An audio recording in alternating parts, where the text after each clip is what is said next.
लुटेरी बीवी। नीता का परिवार उसकी शादी कराना चाहता है, पर नीता को अपने बॉयफ्रेंड से ही शादी करनी होती है, जिसके लिए परिवार तैयार नहीं होता। इन्हीं सब उलझनों के बीच नीता के पापा उसकी मर्जी के खिलाफ राघव और नीता की शादी करा देते हैं। शादी ਤਾਂ ਤੁਸੀਂ ਮੇਰੀ ਕਰਾ ਦਿੱਤਾ, ਹੁਣ मैं भी देख दिया ए परिवार खुश किवें रहंदा है। अपने गुस्से के चलते नीता शादी के अगले ही दिन से परिवार में सबको उल्टे जवाब देना, किसी की कोई बात ना सुनना और अपने मन मुताबिक रहना शुरू कर देती है, जिससे घर में सबको दिक्कत होती है, लेकिन नीता को कोई कुछ नहीं बोलता। एक दिन सास नीता के पास आती है। बहू, की गल तुसी किवें नाल या किसी गल से नाराज हो?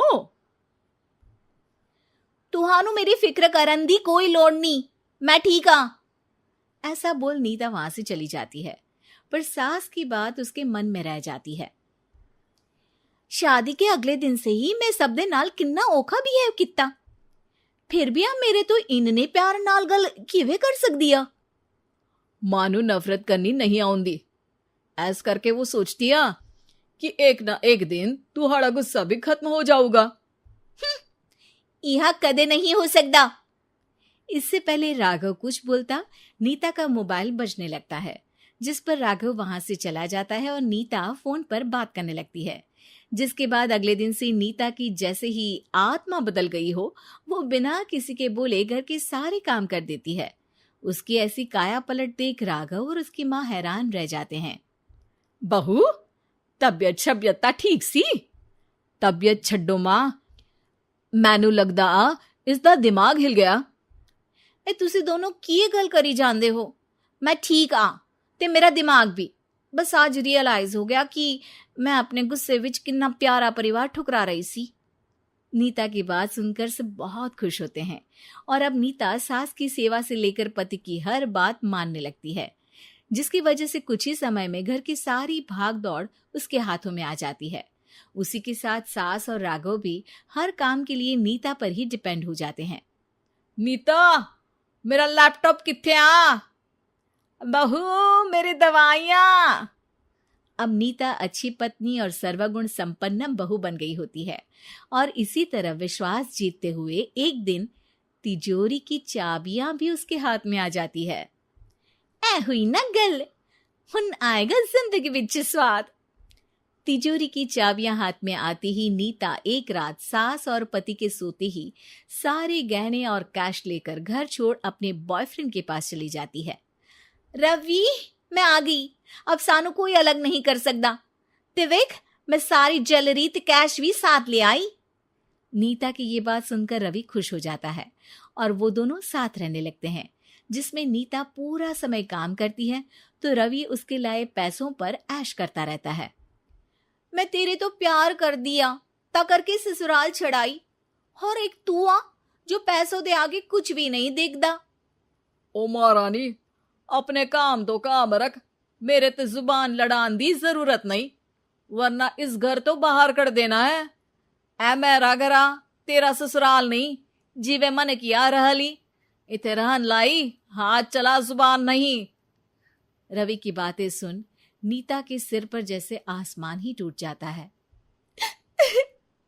एक तेरे करके मैंने अपने मां पियो नाल उस भले चंगे ससुराल नु भी धोखा दिता, ते तू छड्ड परे, मेरी ही गलती आ। जे अखा उत्थे तेरे प्यार दा पर्दा डाल, उस दिन फोन ते तेरी गल्ला विच आ गई। जे नहीं आउंदी ता आज खुशी नाल उथे ही बैठी होनी सी। ए भाषण उन्ना दियो जिससे इसका फर्क पड़े, मेरे कॉल नौटंकी नहीं। रवि वहां से चला जाता है और नीता रोती पछताती वहीं बैठ जाती है। हाय रब्बा, ए मैं की कर दिता, उस घर विच भी वापस नहीं जा सकती। एक ता घर छोड़ा, नाल चोरी भी की, कोई मेहणु माफ नहीं करूंगा। घर कैसे वापस जाए, इसी डर से नीता रवि का घर छोड़ नहीं सकती। इसी तरह दिन बीतते हैं और उन्हीं के साथ हालात बद से बदतर होते जाते हैं। अब रवि पैसों और अपनी मनमानी के लिए नीता के साथ मारपीट भी शुरू कर देता है, जिससे परेशान होकर एक दिन नीता उसे छोड़ अपने ससुराल वापस आ जाती है। जिसे वहां देख राघव गुस्से से लाल हो जाता है। हूं थे की लेना आया, हमारी जिंदगी के साथ घर ता तो पहले ही बर्बाद कर गई सी। जान दिया, मेरी गलती माफी लायक नहीं। मैं कमली सी उस ढोंगी नु सच्चा प्यार दे, इस सच्चे प्यार नु बोझ समझती बैठी। मैनू माफ कर दो। जे मेरी नूर रानी समझ गई आ कि उस तो गलती हुई आ, फिर किस बात का रुसना मनाना। केड़ी नूर रानी?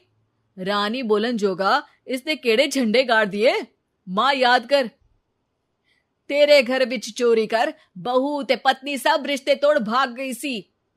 और फिर की मानता रहिया, गलती हो गई सी। एक गलती ता रब भी माफ कर देता, ते तू और मैं ता सिर्फ इंसान ही आ।